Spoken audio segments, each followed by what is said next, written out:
शांतिर्भवति सर्वदा, सिद्धिर्भवति सर्वदा।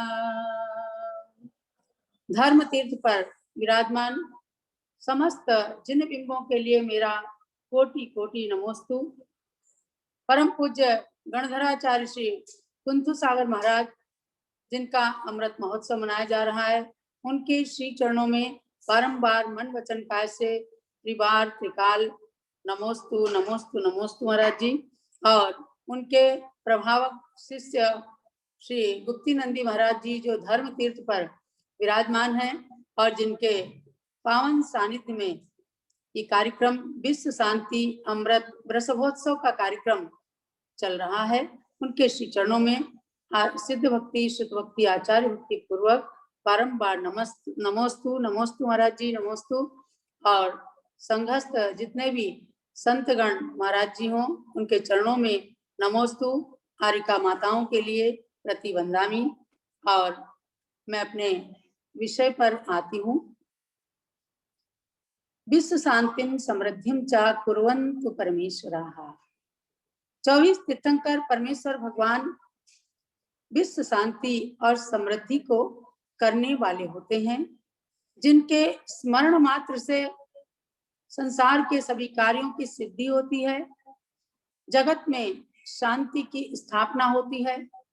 ऐसे वे जिनेंद्र भगवान हम सबकी रक्षा करें और विश्व में शांति की स्थापना करें। आज मुझे प्रसन्नता हो रही है परम पूज्य आचार्य श्री गुप्ती नंदी महाराज जी का वात्सल्य प्रेम देख करके। विश्व शांति की बात हम कर रहे हैं और उसके अवसर पर सर्वप्रथम मैं उन गणधराचार्य श्री कुंथु सागर महाराज जी के चरणों में भी नम्र नमोस्तु करती हूँ, जिनका ये अमृत महोत्सव चल रहा है। पूज्य गणनी ज्ञानमती माता जी परसों के दिन जब बोल रही थी तो बाद में कहने लग गई कि मुझे विस्मृत हो गया। पूज्य आचार्य श्री कुंथु सागर महाराज का जब मैंने बताया कि महाराज जी माता जी अमृत महोत्सव भी चल रहा है, तब उन्होंने बहुत ही वात्सल्य के साथ नमन करते हुए कहा कि पूरे संघ की ओर से आचार्य श्री के चरणों में हमारी विनयांजलि समर्पित करना। अभी अभी भी उन्होंने मुझे यही कहा है। और उनका रत्नत्रय का आराधन निरंतर अविरल गति से चलता रहे। ऐसे ही वात्सल्य साधर्मियों के प्रति, हम सब के प्रति वात्सल्य भाव बढ़ता रहे, यही भगवान से प्रार्थना है। और आचार्य श्री से भी यही प्रार्थना है कि जिस तरह का वात्सल्य आज याद आ रहा है महाराज जी, 32-33 साल पूर्व का संस्मरण, जब आचार्य श्री कुंथु सागर महाराज, पता नहीं आज की सभा में उपस्थित हैं कि नहीं है, मुझे नहीं मालूम। यदि उपस्थित हों तो उन्हें भी स्पॉटलाइट करिए ताकि हम महाराज जी के प्रत्यक्ष के समान दर्शन कर सकें और उनके प्रतिनिधि के रूप में आचार्य श्री गुप्ती नंदी महाराज के दर्शन तो हम कर ही रहे हैं।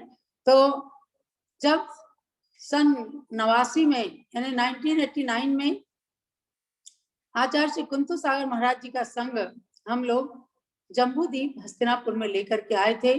पारस्परिक वात्सल्य, इतना प्रेम की गंगा, वात्सल्य की गंगा वहां प्रवाहित हुई कि पूज्य माता जी कई बार कहती थी कि ऐसा लगता है आचार्य महावीर कीर्ति महाराज जी पुनः इस धरती पर अवतरित होकर के आ गए। ऐसे आचार्य कुंथु सागर महाराज के श्री चरणों में हम सबको पूज्य माता जी के साथ में 40-45 दिन तक हस्तिनापुर में रहने का लाभ मिला। हमने जितना बन पड़ा, उनके भैयावृत्ति की उस समय मैंने दीक्षा नहीं ली थी, बस उसके बाद 2-3 महीने के बाद ही हमने दीक्षा ली। और उसके बाद दीक्षा लेकर के हमारा प्रथम विहार बड़ौत नगर की ओर हुआ, जो कि हस्तिनापुर से केवल 80 किलोमीटर है। वहां हम लोग गए और वहां पर भी आचार्य के साथ 1-1.5 महीने तक हमारा प्रवास रहा। दोनों संघों में बहुत अच्छा पारस्परिक वात्सल्य रहता था। कल हमने वैज्ञानिक आचार्य कनक नंदी महाराज जी का भी उद्बोधन सुना। उस समय कनक नंदी महाराज जी के आग्रह पर पूज्य ज्ञानमती माता जी ने अष्टसहस्री ग्रंथ का अध्ययन कराना पूरे संघ को प्रारंभ किया था। गुप्ती नंदी महाराज जी थे कि नहीं मुझे नहीं पता है, ध्यान में नहीं है, लेकिन वह भी बड़ा एक सुंदर वातावरण था। लेकिन कुछ दिनों के पश्चात जब थोड़ा सा माता जी के सिर में दर्द होने लगा, तो वैद्य जी ने आकर के दिल्ली से मना किया कि माता जी अब इतने कठिन विषय को आप मत पढ़ाइए। लेकिन महाराज जी, मैं निवेदन करना चाहती हूँ कि आज उस बात को 33 साल हो रहे हैं, परंतु पूज्य माता जी अपनी विल पावर, अपनी आत्मशक्ति, दृढ़ इच्छा शक्ति को धारण करते हुए अनेकानेक ग्रंथों का सृजन, अनुवाद, मौलिक ग्रंथों का लेखन करती आई और आज भी उनकी लेखनी जो है सतत चलती ही रहती है। प्रतिक्रमण ग्रंथत्रय का अनुवाद और अनेक छोटे बड़े ग्रंथों का संकलन आज भी वे करती हैं। ये सब उनकी दृढ़ शक्ति और गुरु भक्ति का परिचायक है। तो वो क्षण हमें याद आए, इसलिए हमने थोड़ा सा आज निवेदन किया कि उत्तर भारत के अंदर पूज्य माता जी की इच्छा रहती थी कि छोटे छोटे मुनिराज जिनके संग में है, युवा शक्ति धर्म के रथ को आगे खींच रही है, ऐसे साधु का संग उत्तर भारत में आए। इसी के लिए हम आरा बिहार से आचार्य श्री कुंथु सागर महाराज के संग को विहार करवा करके और हस्तिनापुर लाए। बड़ौत में भी चातुर्मास हुआ, मुजफ्फरनगर में चातुर्मास हुआ। वह पल उन भक्तों के लिए भी अविस्मरणीय बन गए हैं। आज प्रसन्नता है कि आचार्य देव के अनेक शिष्यगण अनेक तीर्थों की स्थापना करके और विशेष धर्म प्रभावना कर रहे हैं। उसी के अंतर्गत आचार्य श्री गुप्ती नंदी महाराज, जिनके धर्म तीर्थ पर, जिनके प्रेरणा से निर्मित उस धर्म तीर्थ पर भी हम गए। कचनेर की यात्रा करते समय बड़ा बीहड़ रास्ता था, लेकिन जाने के बाद आचार्य महाराज का भी वात्सल्य देख करके सारी थकान मिट गई थी। और आप लोगों के वात्सल्य से ही हम लोगों की शक्तियां बढ़ जाती हैं। तो महाराज जी, आज आपने बहुत ही समसामयिक विषय रखा है। विश्व में शांति की स्थापना होनी चाहिए। आज बड़ा विषाक्त वातावरण, बहुत विषम समय चल रहा है, जब सबको बहुत संभल कर रहने की आवश्यकता है। और हमारे संतगण जो इस तरह के धार्मिक कार्यक्रम, सामाजिक कल्याण के कार्यक्रम कराते हैं, तो उससे निश्चित रूप से विश्व शांति की स्थापना होगी। जिन भगवान के स्मरण मात्र से आत्म शांति मिलती है, परिवार में शांति होती है और भारत देश में शांति होगी, विश्व में भी शांति की स्थापना होगी। ऐसे भगवान हमें सुख समृद्धि की प्राप्ति कराएं, यही मंगल कामना है। जैसे सरोवर की शोभा कमल से होती है, भोजन की शोभा नमक से होती है, नारी की शोभा शील से होती है, पक्षी की शोभा पंख से होती है, वैसे ही प्रत्येक धर्म की शोभा, समाज की शोभा अहिंसा परमो धर्म से है। अहिंसा परमो धर्म को छोड़कर कहीं भी हम शांति के मार्ग पर नहीं जा सकते, क्योंकि अहिंसा के लिए कहा कि अहिंसा is the philosophy of love. अहिंसा प्यार का एक सच्चा दर्शन है, फिलॉसफी है, जिसे अनेक वैज्ञानिकों ने स्वीकार किया है कि एक पशु को, एक पक्षी को भी यदि हाथ फिराया जाता है, उसको जीवन दान दिया जाता है, तो वह भी अपना उपकार करता है किसी न किसी भाव में। जीवनधर कुमार ने कुत्ते को नमोकार मंत्र सुनाया, तो उसने अगले जन्म में जाकर देवता बन करके भी पग पग पर हमेशा उनकी सहायता की। हम जैन रामायण में पढ़ते हैं कि एक गृध्र पक्षी जंगल में, मर्यादा पुरुषोत्तम राम के वनवास काल में एक गृध्र पक्षी आया और उसके प्रति राम, सीता, लक्ष्मण ने दया भाव दिखलाया। तो देखो, जटायु उसका नाम दिया, जिसने कि सीता जी की बहुत ही रक्षा करने की कोशिश की। जब रावण ने उसको हरण किया सीता को, तो उस गृध्र पक्षी ने अपने प्राण गंवा करके भी सीता की रक्षा करने के लिए कितना भरसक प्रयत्न किया था। जैन रामायण पद्म पुराण को उठा करके हम देखें तो पता चलता है कि ऐसा दया, अहिंसा, मैत्री का भाव निश्चित रूप में से पशु पक्षियों में भी एक अपनत्व का भाव जागृत कर देता है। हमारे पूज्य माता जी के सानिध्य में दो बार राष्ट्रपति जी आए, विश्व शांति अहिंसा सम्मेलन हम लोगों ने किया। हस्तिनापुर में प्रतिभा देवी सिंह पाटिल आई, तब विश्व शांति अहिंसा सम्मेलन हुआ। उसके बाद मांगी तुंगी के अंदर वर्तमान राष्ट्रपति जो रामनाथ जी कोविंद है वो भी आए और विश्व शांति अहिंसा सम्मेलन में उन्होंने भाग लिया, उद्घाटन किया, दीप प्रज्वलन किया और इस बात को माना कि आपने जो स्टेचू ऑफ अहिंसा के नाम से भगवान ऋषभदेव की मूर्ति बनाई है, ये निश्चित रूप से अहिंसा का, मैत्री का संदेश देने वाली है।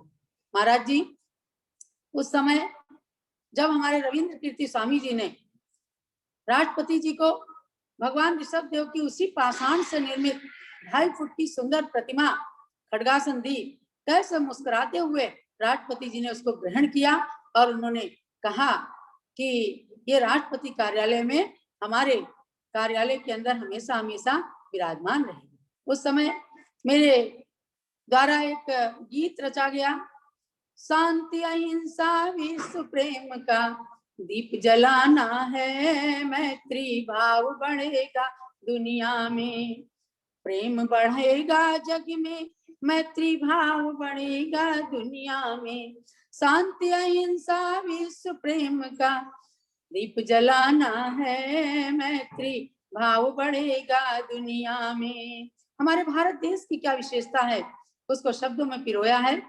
दुनिया के सब देशों में ये भारत देश विलक्षण है, कई जाति पंथों का केवल किसी देश में संगम है, यहाँ से सबको लोकतंत्र का पाठ पढ़ाना है, मैत्री भाव बढ़ेगा दुनिया में। सारे देशों के अंदर एक भारत देश ही ऐसा है जहाँ गणतंत्र शासन चलता है, जहाँ लोकतंत्र है, जहाँ पर कई जाति और पंथ मिलकर के एकता का संदेश देते हैं, सब लोग एकता के सूत्र में बंधे, तभी हमारा भारत देश अहिंसा के बल पर आजाद हो सका। आज हम उस आजाद हिंद के, आजाद देश के निवासी हैं। यहाँ के साधु साध्वी देश का गौरव सदा बढ़ाते हैं। आचार्य श्री आपके लिए भी है। यहाँ के साधु साध्वी देश का गौरव सदा बढ़ाते हैं, विश्व शांति कारक मंत्रों का अनुष्ठान करवाते हैं, इनकी शक्ति से सबको परिचित करवाना है, मैत्री भाव बढ़ेगा दुनिया में, शांति अहिंसा विश्व प्रेम का दीप जलाना है, मैत्री भाव बढ़ेगा दुनिया में। आचार्य श्री आप सवेरे सवेरे से विश्व शांति के लिए शांति धारा करा रहे हैं, मृत्युंजय विधान करा रहे हैं। इसी तरह से पूज्य गणनी ज्ञानमती माता जी वर्षों से विश्व शांति की स्थापना के लिए, जन जन की शांति के लिए प्रतिदिन कुछ ना कुछ कार्यक्रम कराती हैं और शांति भक्ति का हम लोग पूज्य पाद स्वामी की शांति भक्ति का पाठ करते हैं। झल्लरी यंत्र बजाया जाता है। दिन में 3:30 बजे से पारस चैनल पर महाव्याधि विनाशक मृत्युंजय विधान होता है और आज से तो हम भगवान भरत की भक्ति आराधना 4 बजे से ऋषभदेव जूम चैनल पर करने वाले हैं। उसी में एक बाल रक्षा कवच लेकर के आ रहे हैं, तो आप लोगों को ऋषभदेव चैनल जूम चैनल से जुड़ करके और बाल रक्षा, क्योंकि आज सुना है कि बंबई के अंदर लगभग 10,000 बच्चे एक साथ कोरोना से संक्रमित हुए। ये नौनिहाल है हमारे देश के, ये हमारे देश का भविष्य है, इसलिए उन बच्चों की सुरक्षा के लिए भी बाल रक्षा कवच आज ऋषभदेव जूम चैनल पर 4 बजे से आने वाला है। बच्चों को बिठा करके आप सब लोग ऐसे कार्यक्रम में भाग लेना।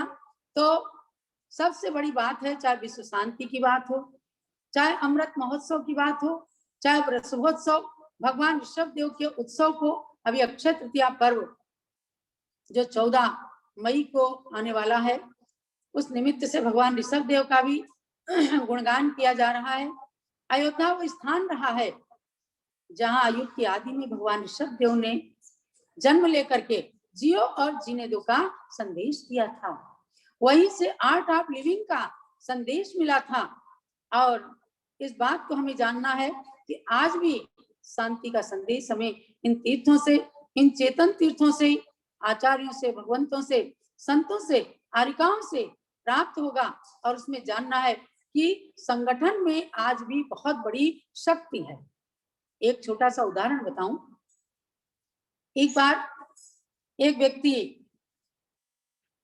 दुकान पर लेने के लिए, अंगूर लेने के लिए गए। दुकानदार से उन्होंने अंगूर का भाव पूछा। उन्होंने कहा 80 रुपए किलो अंगूर है। पास में थोड़े से अंगूर और रखे हुए थे। उन्होंने कहा इनकी कीमत क्या है? बोले 30 रुपए किलो। उस व्यक्ति ने कहा कि अंगूर खट्टे खट्टे होंगे, कोई दूसरी जाति के होंगे। दुकानदार ने बताया कि नहीं, ये अंगूर बिल्कुल असली है, यही वाले हैं, बस ये गुच्छे से टूट गए, अलग हो गए, तो इनकी कीमत 30 रुपए किलो हो गई। और जो गुच्छे में लगे हुए सुंदर गुच्छे के रूप में है, उन अंगूरों का भाव था 80 रुपए किलो।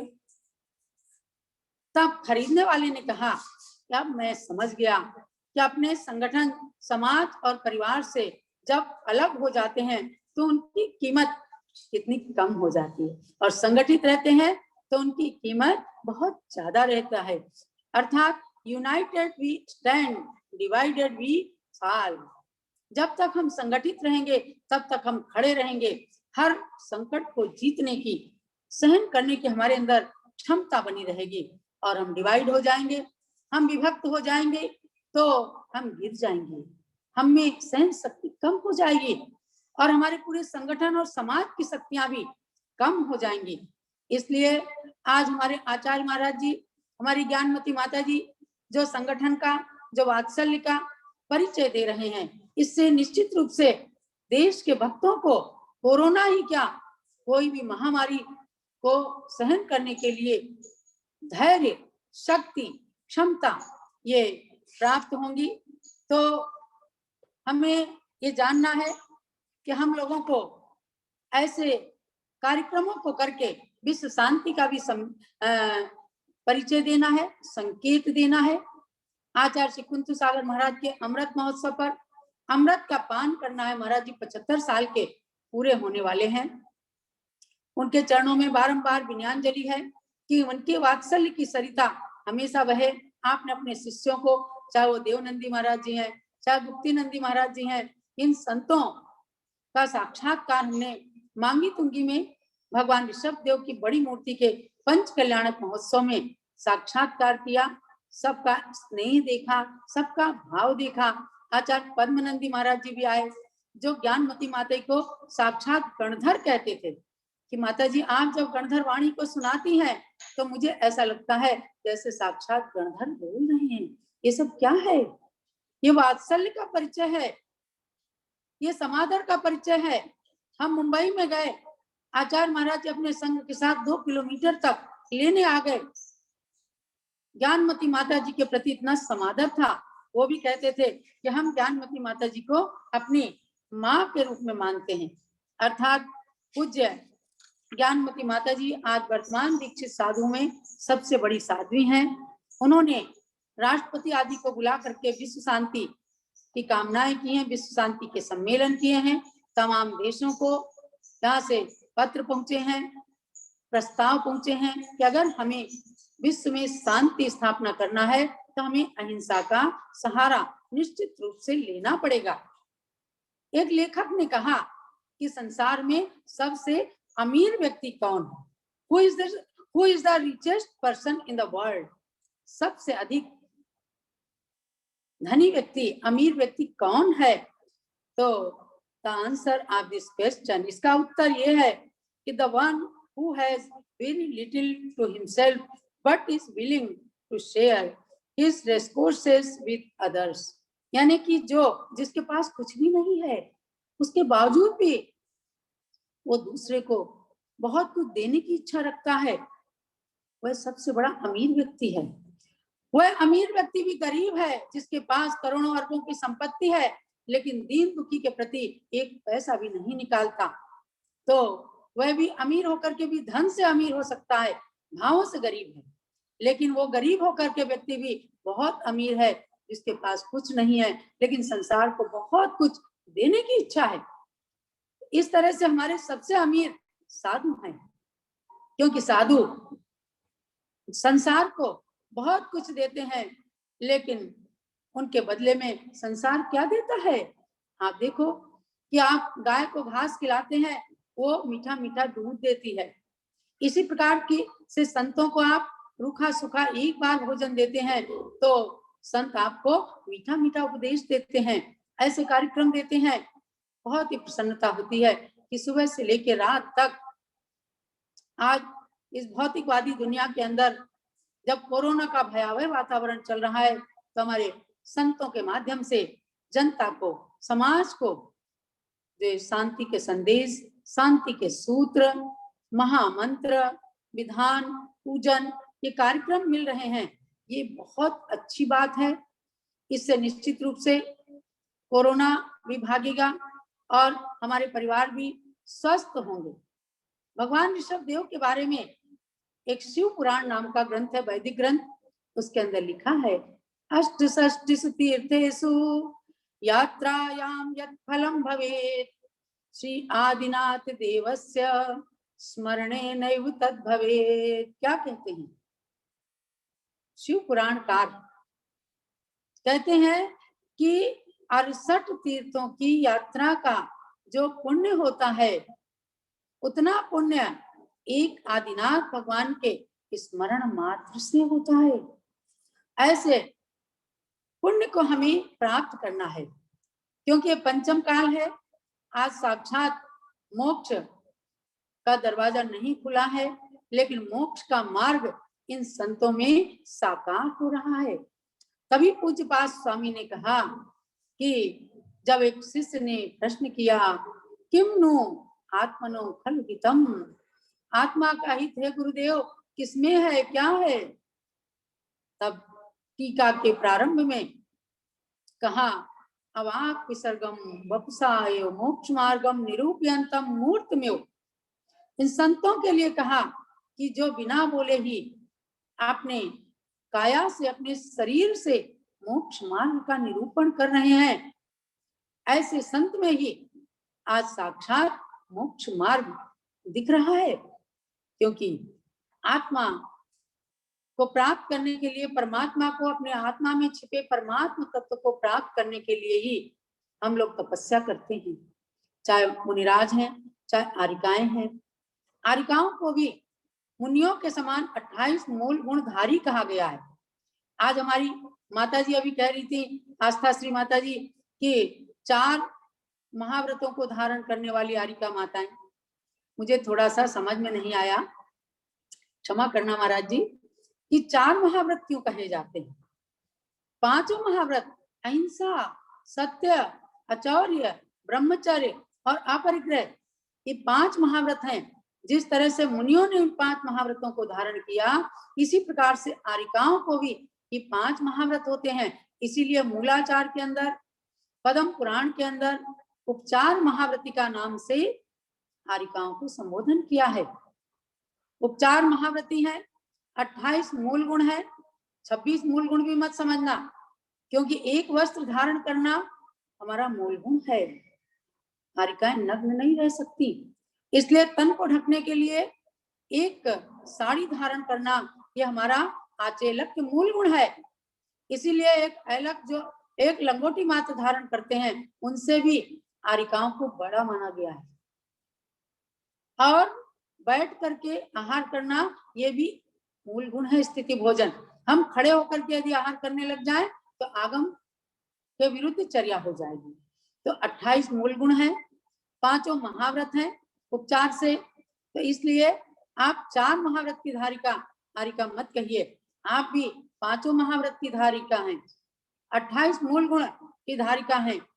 ज्ञानमती माता जी बताती हैं कि जब हम आचार्य वीर सागर महाराज से प्रायश्चित लेते थे तो वो यही कहते थे कि आप यही बोलिए कि मम अष्टाविंशति मूल गुणेषु दिवसे व रात्रे व आहारे विहारे निहारे चा, ऐसे ही बोल करके और प्रायश्चित लेना। मुनियों के समान ही आरिकाओं का प्रायश्चित होता है।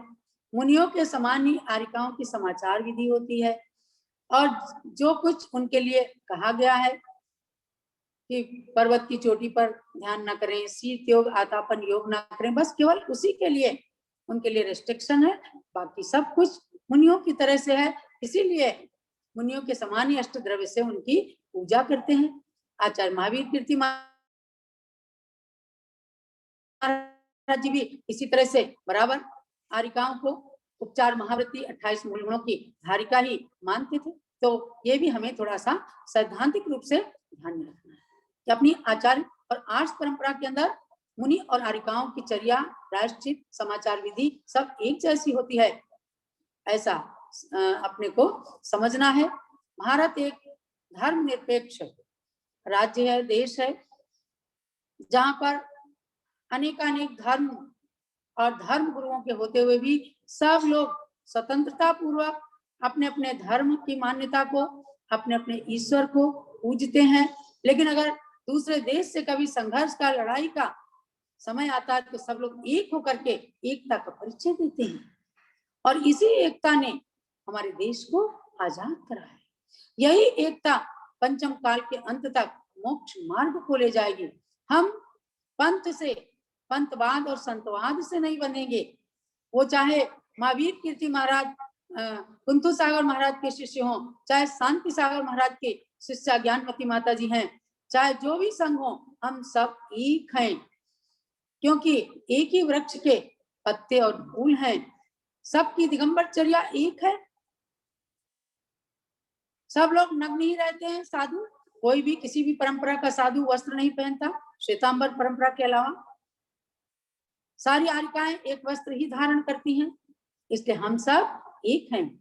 आचार्य श्री हम सब इसी तरह वात्सल्य का परिचय देते हुए जो भी कार्यक्रम करेंगे, एकजुट होकर के एकता के सूत्र में बंध करके करेंगे, तो निश्चित रूप से हम देश की जनता को, आज भयाक्रांत जनता को, हम उसके कल्याण का मार्ग प्रशस्त कर पाएंगे। इसलिए कहा गया कि वरिष्ठ सहस सेणपुरा चम कम्मम हणई तेण कायण तम कम्मम वरिषेण हो निचर्यई हीन संहरणे। क्या कहते हैं आचार्य देव कि हजारों साल पहले जो चतुर्थ काल में जो मुनि होते थे, जो तपस्या करके कर्मों को 1000 साल में नष्ट करते थे, उन कर्मों को आज पंचम काल के साधु 1 साल की तपस्या से नष्ट कर सकते हैं।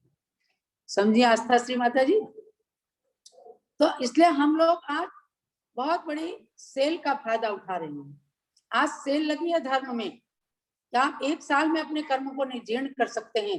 यदि आपका खूब ब्रह्मचर्य, तपस्या सब कुछ उत्कृष्ट है, तो 1000 की बजाय 1 साल में उन कर्मों को हम लोग नष्ट करके आगामी काल में लोकांतिक देव तक की पर्याय को प्राप्त कर सकते हैं।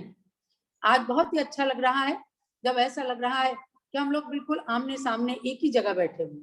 भले ही हमारे आचार्य श्री गुप्तीनंदी महाराज जी धर्म तीर्थ पर हैं, उनका संग धर्म तीर्थ पर है, ज्ञानमती माता जी और हम लोग राजधानी दिल्ली में है। महाराज जी सब लोग प्रश्न करते हैं कि इस कोरोना काल में माता जी दिल्ली कैसे आ गई। मैं बताऊं, जब थोड़ा कोरोना कम हुआ था तो दिल्ली आने का प्रोग्राम बना, और 4 अप्रैल को भरत स्वामी की 31 फुट की प्रतिमा विराजमान हुई। तब तक भी कोरोना उतना नहीं था। पुनः 11 अप्रैल को एक मीटिंग हुई छोटी सी भरत भगवान से संबंधित, तीर्थ से संबंधित, तब भी कोरोना उतना नहीं था। उसके बाद एकदम से कोरोना बढ़ा है। लेकिन पूज्य माता जी जहां पर हैं, इसका नाम है Jain happy school, Connaught place में, लोगों से भीड़ भड़के से दूर, और ये स्कूल बहुत सुंदर बड़ा स्कूल है। इसलिए यहाँ पर सुरक्षा के साथ हम लोग माता जी को रख रहे हैं। मैं समझती हूँ हमारे संतों को भी ज्ञानमती माता की बहुत चिंता है, लेकिन फिर भी आप लोगों को मैं आश्वस्त करती हूँ, भगवान करे कि पूज्य माता जी स्वस्थ रहें, हम सब लोग और आप लोग भी स्वस्थ रहिए, और विश्व शांति अमृत रसोत्सव इसी प्रकार से खूब ऊंचाइयों की ओर जाए। हमारे आचार्य कुंथु सागर महाराज युग युग तक जीकर सबको शांति का अमर संदेश, वात्सल्य का संदेश प्रदान करते रहें। यह विश्व शांति का कार्यक्रम खूब अमरता को प्राप्त हो। आपके द्वारा की कराई जाने वाली शांति धारा और विधान आदि सबके लिए खूब मंगलकारी हो, कल्याणकारी हो। इसी भावना के साथ धर्म तीर्थ पर विराजमान समस्त भगवंतों को और संतों को नमन करते हुए विशेष रूप से आचार्य श्री गुप्तीनंद जी महाराज जी के चरणों में बहुत बहुत नमोस्तु। जब लो आचार्य श्री गुप्तीनंद जी महाराज की जय। बोलिए प्रज्ञा श्रमणी हारिका श्री चंद्रामती माता जी की जय। माता जी ने अभी विषय बताया कि मैंने 5 महाव्रत की जगह 4 महाव्रत बोला है। शायद माता जी के सुनने में कम गड़बड़ हुई है, तो नेट वहाँ का कमजोर था या यहाँ नेट कमजोर था, दोनों में से। तो मैंने 4 महाव्रत नहीं बोला बल्कि 4 महाव्रत बोला है। अगर माता जी सुन रहे हैं तो माता जी ध्यान से सुनिए। सुन रहे हैं, ठीक है, बहुत अच्छा। धनी होती हारिका, इस प्रकार मैंने लाइन बनाई थी और यही लाइन बोली थी। परसों ज्ञानमती माता जी के लिए भी यही लिखा था कि आप सभी जानते हैं जैसे आप आर्ष मार्ग के पोषक हैं, उसी प्रकार जिन्होंने हमें दीक्षा और शिक्षा दी है ऐसे हमारे गुरु जो कि हमें उपचार महाव्रती हम सबको बनाया है, तो हम अपने आप को महाव्रत किसी प्रकार से कम नहीं कर सकते, बल्कि पूरे महाव्रत के साथ में। और दूसरा कोई किसी प्रकार कुछ इस प्रकार बोलता भी है तो उसका हम खंडन करते हैं। तो हम केवल महाव्रत के धारी नहीं बल्कि 5 महाव्रतधारी और उपचार से महाव्रती, इस प्रकार ने लाइन दी थी। माता जी अगर कुछ सुनने में गड़बड़ हुई तो इसमें आप क्षमा करिए। मैंने 4 महाव्रत नहीं बोला था, उपचार महाव्रत होती हारिका, ज्ञानी देवी संसारधारी हारिका, मंडल धारी माँ तुमको नमन, अष्ट द्रव्य की थाल चढ़ाए तव चरण, इस प्रकार अर्घ बोला है। और ब्राह्मी हो तुम, चंदन हो तुम, राजुल मची सीता का रूप हो तुम, इस प्रकार ये अर्घ की पंक्तियां आपको और हर हारिका माता जी जो भी यहाँ पर प्रवचन देने आती है तो उनको यहाँ से अर्घ चढ़ाया जाता है। तो हम सब इतनी भी हारिका माता जी हैं वे सभी उपचार से महाव्रती कहलाती है। उनके अंतर्गत महाव्रत का आरोपण किया जाता है। और चतुर्दशी के दिन जो प्रायश्चित आता है, 15 का जो प्रायश्चित हम लेते हैं, स्वर्धर का ले, चातुर्मास का ले, उसमें प्रायश्चित में कोष्टक में दिया गया है मुनियों के समान ही उनकी चर्या है, उसी प्रकार मूलाचार में वर्णन आया है और प्रायश्चित में भी यही वर्णन आया है कि इसका आरिका रचना लिखा है कि आरिका रचना। अगर वहाँ मुनियों का प्रायश्चित लिखा है तो उसी में आरिकाओं को क्वेश्चन में ग्रहण किया है कि आरिका भी मुनिराज के समान ही प्रायश्चित ग्रहण करे। तो मैंने जहाँ पर उपचार महाव्रत वाक्य बोला था, 4 महाव्रत नहीं बोला था। हम अहिंसा, सत्य, अहिंसा, ब्रह्मचर्य और इस प्रकार 5 महाव्रत का पालन सभी आरिका माता जी करती है और सभी मानती है। नवदा भक्त के साथ में आहार ग्रहण करती है और दाता के साथ गुणों के साथ में आहार ग्रहण करती है। हम किसी भी चीज को कम नहीं करेंगे, ना कम करेंगे ना ज्यादा करेंगे। जो कुछ मूलाचार में आरिकाओं के लिए मुनियों के समान जो 28 मूल गुण व्रत बताए गए हैं, उन्हीं का व्रत का हम पालन करते हैं और उसी का हम संदेश देते हैं। इस प्रकार जो हमारे आगम में बताया है उस आगम को हम छोड़कर किसी प्रकार अपनी नया रास्ता नहीं निकालेंगे। बोलिए आचार्य जी गुप्तीनंद जी गुरुदेव की जय। अगर माता जी यहाँ बैठे हुए हैं तो माता जी को एक बार बताइए कि मैंने जो कुछ बोला था वो उपचार महाव्रत बोला था, 4 महाव्रत नहीं बोला था। ठीक है माता जी, मैंने यहाँ पे भी तो सुनने में थोड़ा सा फर्क रहा है। उपचार महाव्रती हारिकाएं ये सब पूरी परंपरा में अपने मान्य तो है ही और यही अपने को पालन करना है। हमारे और आपके महाव्रत निरंतर निर्विघ्नतया पालन होते रहे, यही संतों से भगवंतों से अपनी विनय और प्रार्थना है। बहुत बढ़िया। हमारे बीच में माता जी प्रज्ञामणि हारिका चंद्रामती माता जी जो कि बहुत महाज्ञान के धारी हैं, सिद्धांत वेदता हैं और अच्छे वक्ता हैं, मर्मज्ञ हैं। आज बहुत अमृतवाणी के साथ, वात्सल्य भाव के साथ में आज संपूर्ण महोत्सव को उन्होंने संयोजित करते हुए विश्व शांति अमृत वर्षोत्सव के लिए अच्छी सद्भावना उन्होंने दी है। ऐसी ही माता, इनकी ही हमें आवश्यकता है। इसलिए सुभाष चंद्र बोस ने कहा था, a good mother is better than 100 teacher. एक अच्छी संस्कारवान माता 100 टीचर से श्रेष्ठ है। और ये सारे संस्कार चंद्रावती माता जी को प्राप्त हुए हैं इस जैन समाज की सर्वोच्च गणनी प्रमुख आर्यका शिरोमणि ज्ञानवती माता जी मैं हमेशा कहता हूँ ज्ञानवती माता जी लक्ष्मी स्वरूपा भी हैं और सत्य स्वरूपा भी हैं, साक्षात सरस्वती का रूप है और महालक्ष्मी का स्वरूप है। वो जिस काम को हाथ में लेती हैं वो काम चंद समय के अंदर, चंद वर्षों के अंदर में वो पूरा कर देती हैं। हम लोगों ने देखा है कि माता जी कुंडलपुर में गई, माता जी इलाहाबाद में गई, और जब जाते हैं तो वहां पर अभी हमने मांगी तुंगी में देखा कि उन्होंने प्लाईवुड के शेड में 3 पत्रों के अंदर रह करके चतुर्मास संपन्न किया। लेकिन 4 महीने इस प्रकार की साधना माता जी ने की कि जहां पत्रों के शेड थे वहां आज 100 कमरों की धर्मशालाएं वहां पर खड़ी हो गई हैं, तीर्थों का निर्माण हो गया है। तो ये माता जी, हमारी ज्ञानवती माता जी, चंद्रावती माता जी साक्षात लक्ष्मी स्वरूप और सरस्वती स्वरूप है।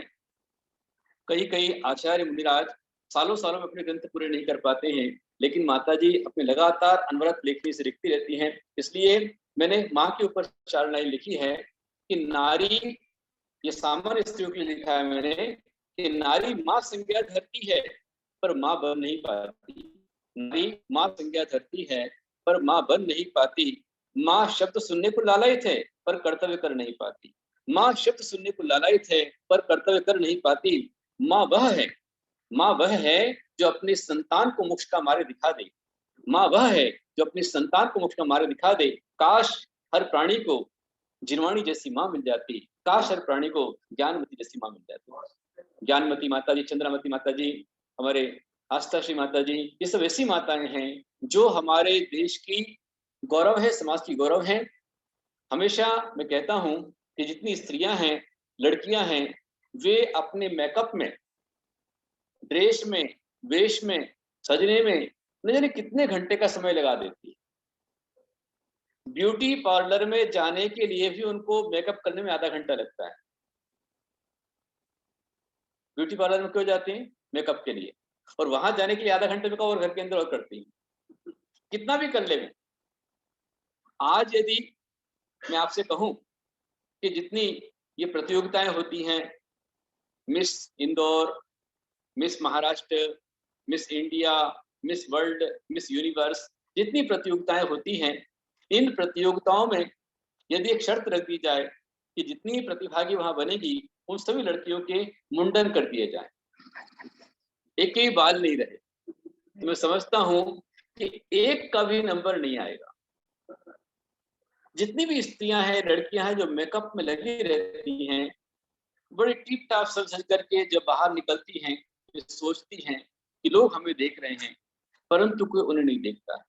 परंतु हमारे समाज की ये चंदनवाला, ये ब्राह्मी सुंदरी, राजुमती आदि के रूप में जो हमारी आरिका माताएं जिस समय केश लोचन करके और शेष शाटिका धारण करके, पीछे कमंडल लेकर के, जब नीची निगाहों से इरियापस समिति से जब 4 हाथ आगे देख करके मर्यादा के साथ गमन करती हैं, तो सारे संसार की निगाहें उनकी ओर झुक जाती हैं। गणनी आरिका ज्ञानवती माता जी, जिन्होंने बाराबंकी में टिकट नगर का जन्म और बाराबंकी उन्होंने ब्रह्मचर्य ग्रहण किया, देवभूषण महाराज के साथ में वो निकल पड़ी और आज वो देश की भूषण बनी है, समाज की भूषण बनी है।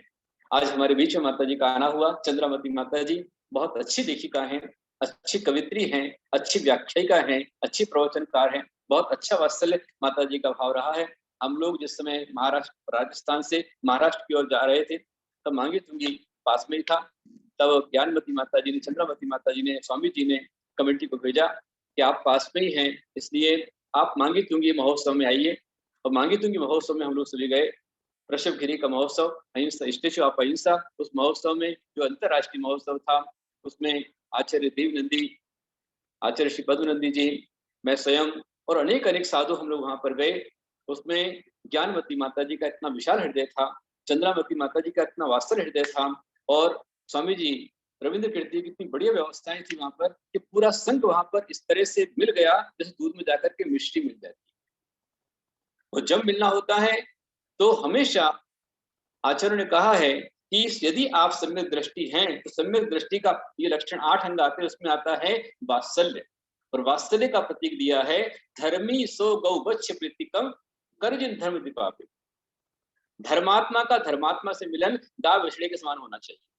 हम लोग रोज देखते हैं, यहाँ पर गौशाला में जाते हैं, गायों को भी नमोकार सुनाते हैं, महामंत्र सुनाते हैं, और उनके लिए सबके लिए कहते हैं दुख कहो कमक कहो बोई लाओ सही गण संपत्ति हो मध्यम। हम जब वहां पर कहते हैं और देखते हैं वो सारी गायें बड़ी शालीनता के साथ में खड़ी, इसकी सज्जनता उन गायों के अंदर है कि वे सभी 24 घंटे नौकार मंत्र सुनती हैं और जब बछड़े को दूध पिलाती हैं। कई बार हमने देखा है कि एक ऐसा बच्चा है जिसकी माँ शांत हो गई, माँ नहीं है, तो दूसरी गाय जो है वो बछड़े को आराम से दूध पिला देती है, दुत्कारती नहीं, भगाती नहीं। ये प्रेम उन गायों के अंदर होता है और वैसा ही प्रेम, वही वात्सल्य हमेशा मुनिराजों में, ऋषिधारी में, साधु साध्वी के अंदर होना चाहिए। उसी का प्रतीक ये महोत्सव है, इसलिए इसको नाम वृषभोत्सव। ये वृषभोत्सव इसलिए दिया है कि जैसे वृषभनाथ भगवान वृषभ से श्रेष्ठ थे, ऐसे हमको भी अपने अंदर वृषभ बनना है, हमको श्रेष्ठ बनना है, परमात्मा बनना है, महान बनना है। इसलिए कार्यक्रम चल रहे हैं और निरंतर कार्यक्रम चल रहे हैं। मात्र मैं ही नहीं, गणनियारिका ज्ञानवती माता जी एक ऐसी माता जी हैं जो निरंतर उत्सव मनाती रहती है और समाज को उत्सव में लगाए रहती है, क्योंकि ये समाज विज्ञान है। उत्सव प्रिय खलु मानवा, जो मानव होता है वो उत्सव प्रिय होता है। जब 10 लक्षण पर्व आता है, लोगों के भाव अच्छे बन जाते हैं और यदि हम कोई ना कोई उत्सव बनाकर देते रहें तो उत्सव के माध्यम से लोगों के परिणाम अच्छे बने रहते हैं। इस कारण से हमारी ज्ञानवती माता जी विधानों की रचना करती हुई, कभी अष्टांगिका का विधान, कोई 10